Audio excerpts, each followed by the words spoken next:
we're starting with the vertical line, and we divide it in half, and divide it in quarters, and then divide it into 8.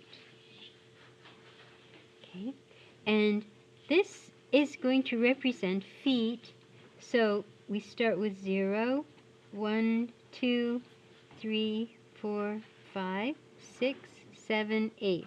So we've got an 8-foot ceiling here. We'll do a little wall drawing, and we want our horizon or our eye level to be at 5 feet. So use your whole arm and draw across 5 feet. You can do phantom lines until you find the line you want to keep, and put it in with the color. That way we can distinguish it from everything else that's going to go on here. We've got a floor line and a ceiling line, and we can use this as measurement for the heights of everything we want to draw here. So we're going to put a little desk in, and a desk or a table height, we'll put it at a table height, is 2.5 feet or 30 inches. So 2.5 feet is there. Bring things across.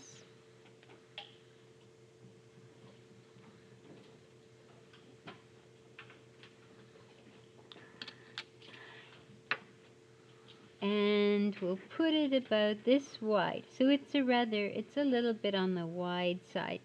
Don't worry if yours isn't exactly the same as mine. It won't matter. So we've got it here. Now the great thing about one-point perspective is that we can map everything on this elevation. So our desk is against the wall. We can map everything out. So we want to have a center panel that's a drawer that's not too deep. And on the side, so I have a scrap of paper ready so we can measure some things. Now we want to measure and have a couple of drawers right here.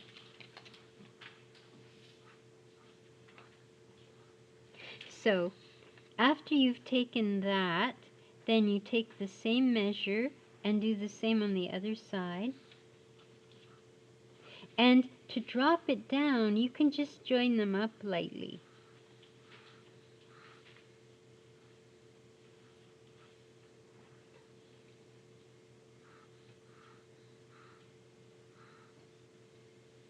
So we've got one square for those drawers, another square for those drawers.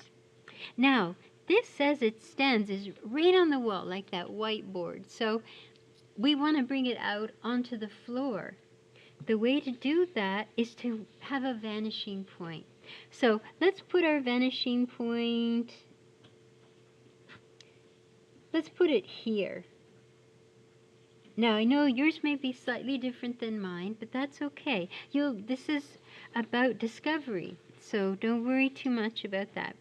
Just like all of our other boxes, just like this one, just like that one, we've got now 4 corners to take through our vanishing point, to project through our vanishing point. So let's do that. Take your vanishing point and project, and this will bring our desk forward onto the floor.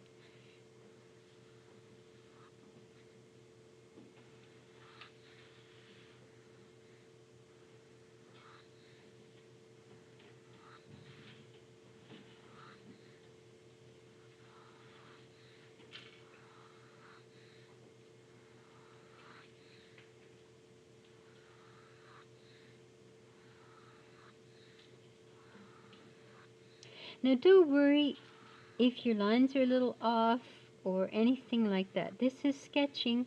These are, some of you are doing this for the very first time. The idea is not to make something beautiful, it's to discover something. So don't worry about any of that. Now we don't want to go too deep, so we choose the depth here. We started on the wall. You can start a one-point box a whole, thousands of different ways. We've chosen this because we wanted to start at the back. We wanted to get our measurements the same. We wanted to use the height from the wall. So that was our reasoning. Now, to choose the depth, let's try that. And remember, this is part of our discovery as well. This may be pretty wild and weird, but we have to start somewhere. You won't know if you don't start. So once you choose that, though, I chose it down here on the bottom because there's too much going on up there. Once you choose it, though, it's done. You can go back and change it, of course, but it determines everything else, the look of the box. So I'm going to go across. Now, why do I keep it straight? Because this is the same distance from me through its whole length. It's only when something turns away from me that I need the vanishing point, so I can see how much smaller it will look a little further away. That's all. And then I'll go up here. And remember to bring your verticals up high enough. Bring them too high. Otherwise, they won't cross with your perspective lines, and you'll be in trouble. So there we go. We've got a face now to our desk. I'm going to bring the drawers forward, so I have to bring this through here and bring it across. I'm keeping it straight because it's the same distance from me throughout its whole length. Should also mention that in choosing our vanishing point here, you're telling the viewer that if they stand here with you as you're drawing it, they will get the best view of what you're showing them.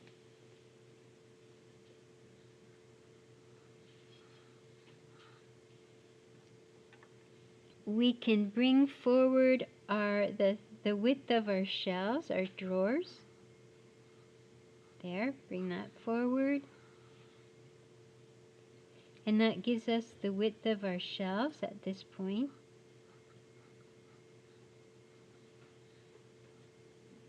And we'll bring this forward. That'll give us the width of our shelf on the other side. You would expect that these would be the same. So if they're not, and if you're not sure, it's easy to fix. You can just measure. So if this is how wide this one is on the other side, because we're in 1 point, I can go over and just make them that way. So that's the correct one right there. Because something happened when I transferred this down. I made a mistake. But 1 point, because it's facing you squarely, you can just change that. Make it what you want. And there's our little drawer here. Now drawers, everyone forgets this, but drawers don't usually extend all the way out. They have a little bit of this little space around them. So when you're drawing your drawers, and you can cross corners, you space them out a little bit, and we'll put just a simple little thing there for a little goo-gaw so we can open them. And then you do the same thing. You can transfer across. If you're working lightly, you can transfer across.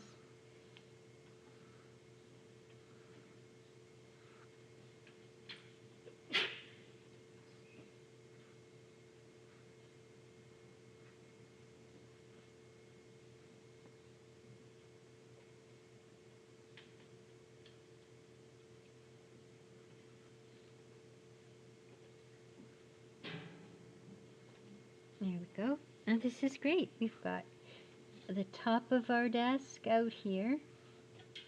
We've got the side of our desk. We've got 2 drawers. We've got this drawer here, this big shallow drawer. That's lockable, and you've got secrets in there.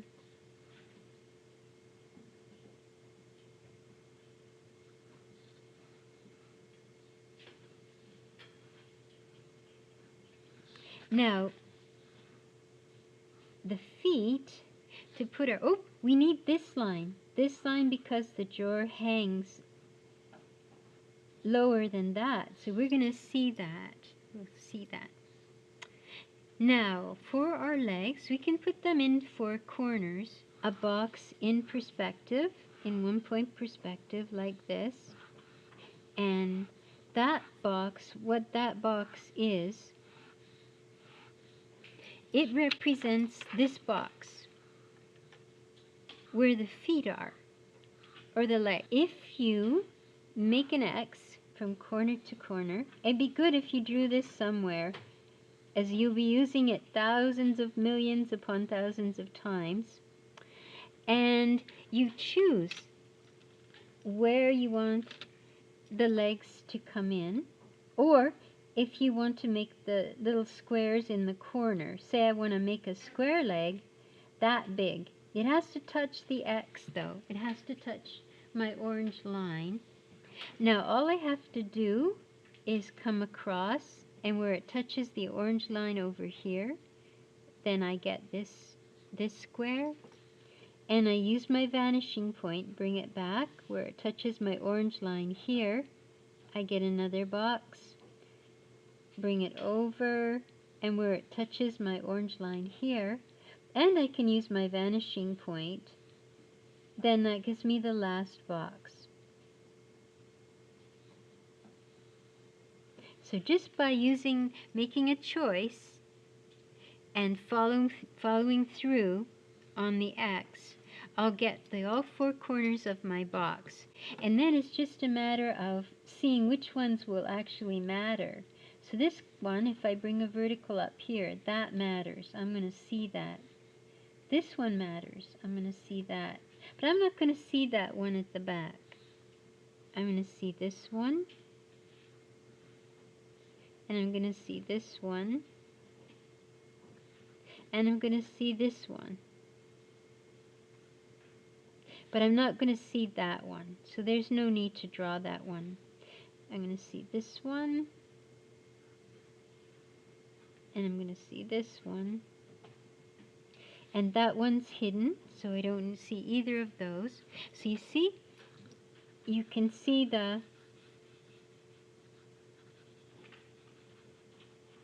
each of the legs,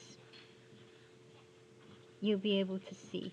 And there's that natural angle at the bottom.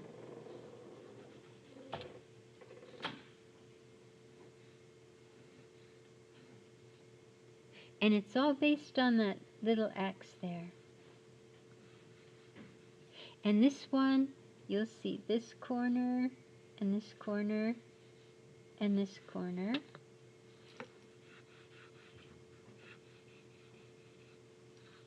So we'll get the four legs. So let's try that out here. Make your X from corner to corner.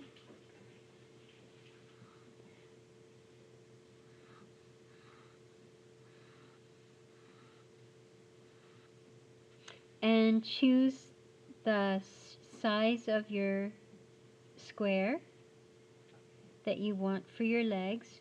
Bring it over where it crosses the X. You have your other leg. This leg is very wide. Might make that a little smaller. If it looks weird, then, but this is facing us more. This is turned away, so that does make sense. This one is facing us more, so.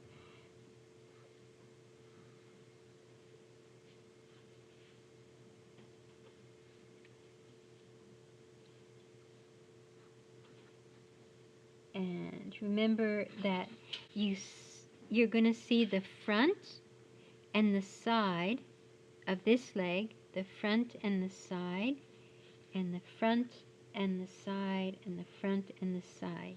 So, because our vanishing point is over there, so we're anticipating. Making little drawings like that on the side is really helpful when you're trying to figure something out.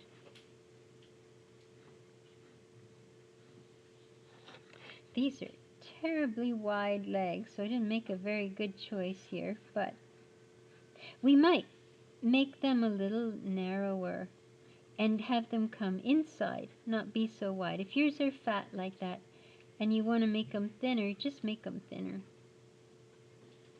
But leave the inside part the same. That will make it more interesting. And that's part of discovery, just what I was promising you about sketches. You discover, you think you like something, and then you draw it and you realize you don't really like it so much. So this is the time. When it doesn't cost anything to know this, this is the time to do it. So we're going to maybe put some rich color down.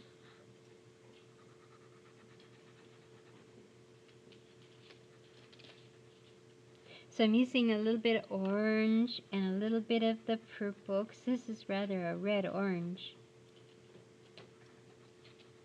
And then I'll use the brown, so there's a little bit of shadow there and a little bit. And then at the corner I can see more of the red. And this side I'll make a little darker. So it's kind of a... And this is why it's good to have a thicker outside line. So when you're sketching, you can just go over it. So now I've got this.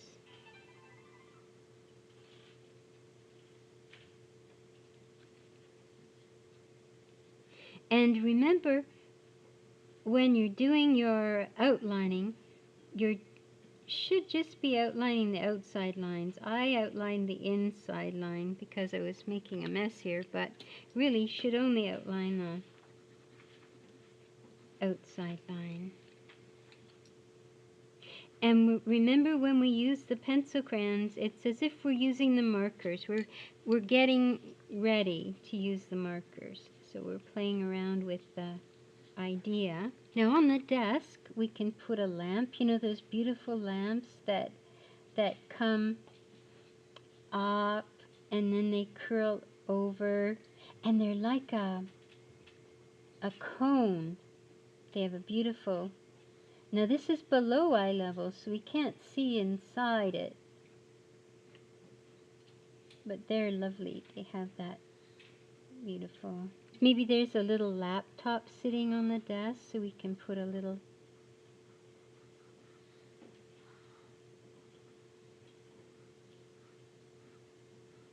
And as much as you can, use definite strokes. Like, I know it seems like I'm tickling sometimes, but try not to. Just... And see how many surfaces are facing us. That's facing us. This is facing away. So we need the vanishing point. All this front is facing us. And the front of the legs is facing us, but the rest is going back.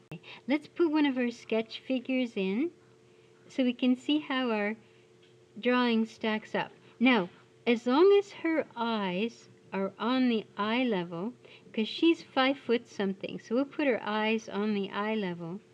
Where her feet fall doesn't really matter unless there's a specific point in the drawing that you wanted her to fit. It doesn't really matter. So we'll put her in and see if the desk looks like something she could sit at, if the size of it is right for her. And that's her whole job in the picture, is to show us how big that desk is. And again, as long as her eyes are on the eye level, it doesn't matter where her feet fall. So I think that looks pretty convincing. She seems to be okay with it. Doesn't seem to mind.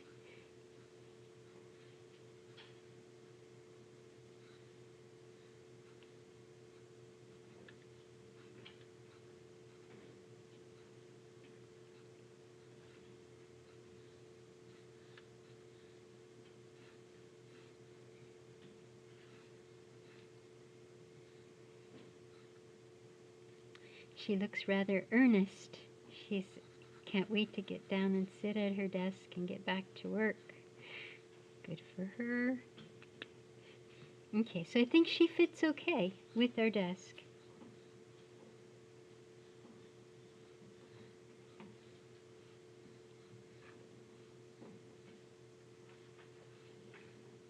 Just want to do one little thing before we break for our break. See, with metals, this is brushed steel. So you put a little bit there and then leave it white down the center. and you can rub it with a tissue to make it soft. Just put it in soft. Whenever you want something soft, you use the pencil crayon. So sometimes, like on a wooden floor, you want to have soft planking. You don't want a harsh planking, so you use your pencil crayon for that.